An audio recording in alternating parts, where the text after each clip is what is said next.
Bom dia, boa tarde, boa noite. Nós vamos apresentar o trabalho sobre racismo recreativo. Nosso grupo é composto por mim, Ana Beatriz, Juliana, Breno, Gustavo e Isabel. Eu vou falar um pouco sobre a psicologia social do humor. Eu vou dizer um pouco sobre como o racismo recreativo ele está introduzido nos meios políticos e nos meios de comunicação. Eu vou falar sobre injúria racial na doutrina e na jurisprudência. Eu vou falar sobre definição dos modos de operação e liberdade de expressão. O racismo aversivo ele é caracterizado por preconceitos sutis, onde os indivíduos expressam o desconforto na interação com pessoas negras. Segundo os psicólogos, esse tipo de racismo ele é ancorado ao psiquismo humano, que são esquemas mentais que fazem as pessoas quererem se relacionar só com as pessoas do mesmo grupo racial. O racismo simbólico, conforme explicado por Jorel Covell, ele se refere a construções sociais e culturais que reforçam a superioridade moral das pessoas brancas em relação às pessoas negras, que associam a negritude a significados negativos, como escuridão ou degradação moral. Por fim, a gente tem o racismo institucional, que ele é descrito com práticas discriminatórias dentro de empresas públicas ou privadas. Mesmo sem a intenção explícita, eles prejudicam os grupos minoritários. Essas práticas elas podem incluir a privação de serviços ou de oportunidades. O conceito de microagressões ele foi desenvolvido pelo psiquiatra Chester Peace, que comparou o racismo com uma doença contagiosa. O Peace ele identificou 3 tipos principais de microagressões, sendo os microassaltos, que são atos conscientes e propositais de agressividade ou desprezo. Tem os microinsultos, que revelam uma insensibilidade às tradições culturais e tradicionais das minorias. Também a gente tem as microinvalidações, que ocorrem quando as experiências e sentimentos das minorias elas são desqualificadas ou desconsideradas. A branquitude pode ser considerada tanto como visível quanto invisível. Invisível porque os privilégios são mascarados pela ideologia como a meritocracia. Visível na medida em que a identidade dominante em produções culturais e sociais, elas são levadas como modelo. O Moreira, que é o escritor do livro, também destaca o papel das representações culturais e sustentação dos privilégios da branquitude. Por fim, eu vou falar o conceito de estigma, que é um atributo negativo associado a uma pessoa ou um grupo que leva à marginalização e à discriminação social. O estereótipo ele é uma generalização simplificada e muitas vezes imprecisa sobre um grupo de pessoas, baseada nas características perceptivas. Agora nós vamos falar sobre as teorias do humor. As teorias do humor, foram criadas com o intuito de explicar como o humor acontece na gente. E essas teorias, a gente tem as 3 teorias, que são a da incongruidade, a teoria psicanalítica do humor e a teoria da superioridade. A primeira teoria é a da superioridade, que é a mais antiga, que foi desenvolvida pelos gregos por filósofos como Platão. Essa teoria sugere que a gente sente prazer em rir porque nós nos sentimos superiores a alguém ou alguma situação que seja considerada ridícula. O prazer vem do fato de que a piada nos permite sentir que somos melhores ou mais valiosos que os outros, ou seja, superiores. Por exemplo, quando nós rimos de alguém que comete um erro bobo, por exemplo, em uma apresentação como essa, isso pode nos fazer mais confiante em nós mesmos por ter acertado. Thomas Hobbes foi um dos filósofos que desenvolveu essa ideia. Ele dizia que o riso é resultado de um sentimento de glória pessoal, ao compararmos nossas circunstâncias com as de outras pessoas. Essa teoria evoluiu e hoje se discute como o sentimento de superioridade está ligado à nossa identidade social. Quando nos identificamos como um grupo dominante, o humor que rebaixa outro grupo pode reforçar nosso senso de pertencimento e de superioridade. Assim, o humor pode ser uma ferramenta para manter distinções sociais, como em piadas racistas. A teoria psicanalítica do humor, que é uma importante teoria desenvolvida por Freud. Para Freud, o humor é uma forma de um psiquismo humano liberar energia mental. Ele argumentou que ao rir de uma piada, estamos encontrando uma maneira de satisfação psíquica, superando as censuras internas e impostas pelo nosso superego. O humor, segundo ele, permite expressar desejos reprimidos de maneira socialmente aceitável, como a agressividade, que é uma coisa que normalmente não aceitaríamos sendo expressa no ambiente social. Por exemplo, ao rir de uma piada ofensiva, podemos estar sublimando impulsos agressivos de uma maneira segura que você não vai receber julgamento das pessoas que estão em volta. A teoria da incongruidade. Por fim, essa é a última teoria, que é a teoria que propõe que o humor surge quando algo foge do esperado ou do padrão, ou seja, é um tipo de surpresa ou desvio de uma situação comum que nos faz rir. Por exemplo, uma situação onde alguém faz algo inesperado, como uma criança agindo como adulto. Essa incongruência pode gerar riso porque quebra as nossas expectativas. Essa teoria se baseia na ideia de que, em geral, buscamos coerência e evitamos as ambiguidades. Quando o comportamento de alguém é incongruente com o que esperamos, isso pode ser cômico. Agora vamos discutir o humor racista e seus impactos. Louvel Anderson nos ajuda a entender que o humor racista, destacando que ele reproduz estereótipos negativos sobre minorias raciais, causando danos tanto psicológicos quanto sociais. Ele ressalta que o humor racista tem um caráter estratégico, perpetuando estereótipos e legitimações sociais que mantêm minorias em posições subalternas. Para muitas pessoas, piadas racistas podem parecer inofensivas, mas na verdade elas reforçam estigmas e alimentam o racismo estrutural. Piadas como essas utilizam estereótipos para desumanizar e marginalizar grupos raciais, perpetuando a cultura da opressão. O racismo recreativo como forma de política cultural, ele vai se manifestar através da normalização das práticas do discurso de ódio racista, que vão ser disfarçados como humor e também um entretenimento. Isso vai ocorrer quando esses estereótipos são perpetuados em uma política cultural popular e vai levar a uma naturalização do preconceito e a desvalorização das pessoas racializadas.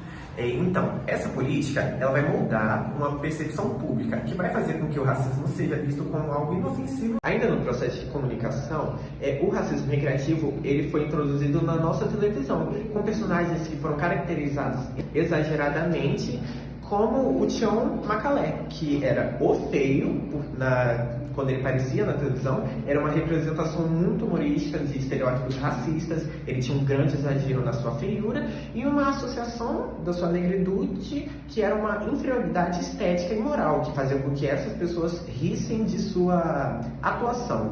E também o personagem era infantilizado e desumanizado. Temos também o Mussum Bêbado, que ele era também um personagem negro, que era bem exagerado quando apareceu na televisão. Ele era como um malandro bêbado que sempre criava uma confusão. Ele tinha, nos momentos que ele aparecia, era sempre algo que representava e relacionada a álcool e vadiagem. Sua negritude era utilizada como um deboche e também ele era comparado a animais. Já Vera Verão, a Bicha Preta, era um homem negro e homossexual que era representado como uma mulher. Ele tinha um tipo de caracterização bem exagerado por ser homossexual e por ser negro. Então, a sua sexualidade era também um ponto central do seu humor, que também refletia com o desejo imenso sexual que ele tinha com homens brancos, porque ele não conseguia ver um homem branco, ele já queria se relacionar com ele. Um outro personagem que não escapou disso foi Adelaide, a Desvairada, que era um estereótipo de mulher negra como uma pessoa insana e até mentalmente instável. Ela era desumanizada, como as outras mulheres negras, e tinha um comportamento bem exagerado, fazendo com que ela tivesse alguns surtos, e isso era o ponto central do seu humor na televisão. Fazia uma grande perpetuação de estigmas negativos em relação às mulheres negras. A injúria é um crime que ofende a dignidade ou decoro de uma pessoa, afetando sua imagem pessoal. Essa ofensa, que pode ser verbal, escrita ou simbólica, se concretiza quando a vítima toma conhecimento dela, comprovando a perturbação de sua honra. A injúria pode ser direta ou indireta, e sua caracterização depende do contexto e da intenção de ofender. Um ponto central é o animus injuriante, ou a intenção de causar ofensa. Embora alguns defendam que o dolo, A simples intenção consciente de ofender é suficiente para configurar o crime. No sistema jurídico, a injúria racial é uma ofensa à honra ou moral de alguém, podendo ser simples ou qualificada. A injúria simples refere-se a qualquer desrespeito ou desprezo dirigido ao indivíduo, sem necessidade de identificação direta.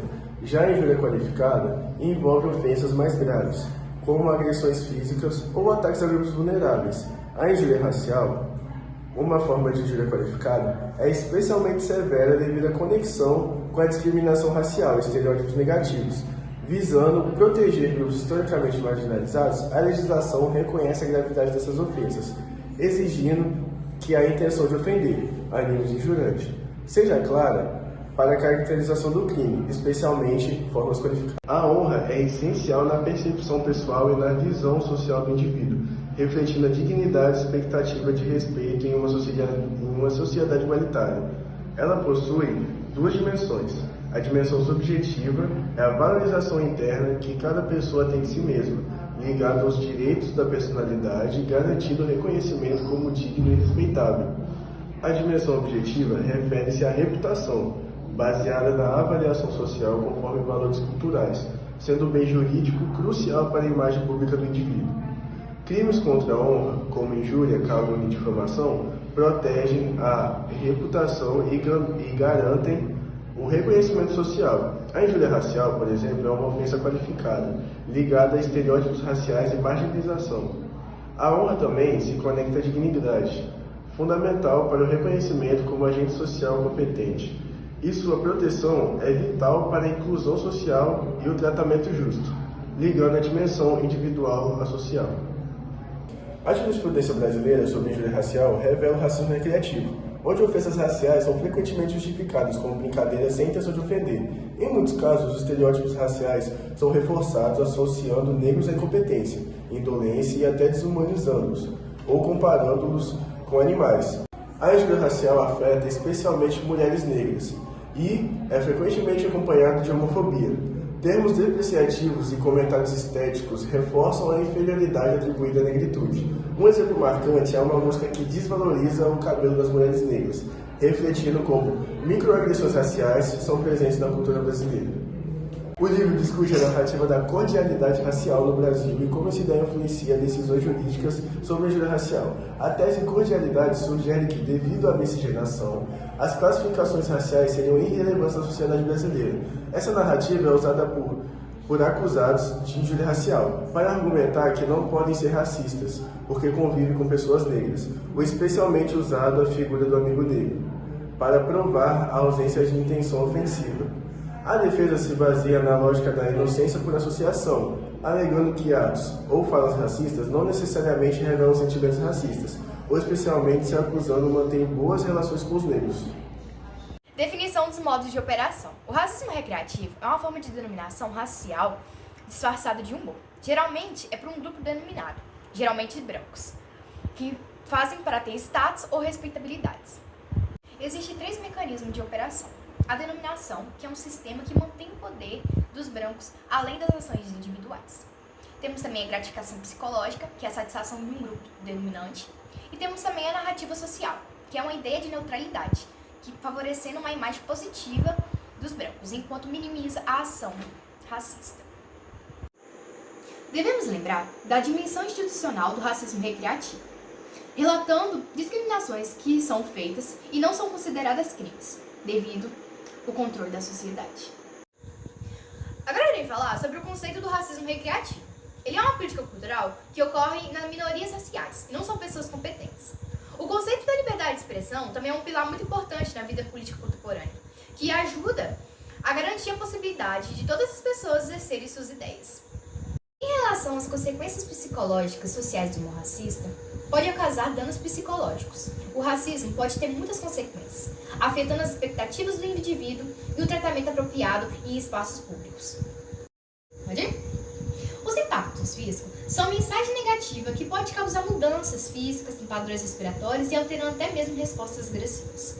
A exclusão social acaba levando o desejo de distanciamento de outros grupos denominantes. Por fim, agora eu vou falar sobre a liberdade de expressão do ponto de vista oprimido. Alan Firman argumenta que a interpretação liberal de expressão ela é problemática quando é defendida em uma sociedade baseada na neutralidade racial. Isso leva à normalização de cultura e a necessidade de considerar normas sociais. Em conclusão do livro, do Racismo Recreativo, Adilson Moreira nos faz refletir sobre como o racismo se interfere em nossas interações cotidianas, muitas das vezes disfarçada de humor ou até mesmo uma brincadeira. O autor nos alerta para o impacto dessas atitudes que perpetuam estereotipos e a marginalização de grupos racionalizados. E é essencial que confrontemos essas práticas e provamos um diálogo crítico, buscando construir uma sociedade mais justa e inclusivas.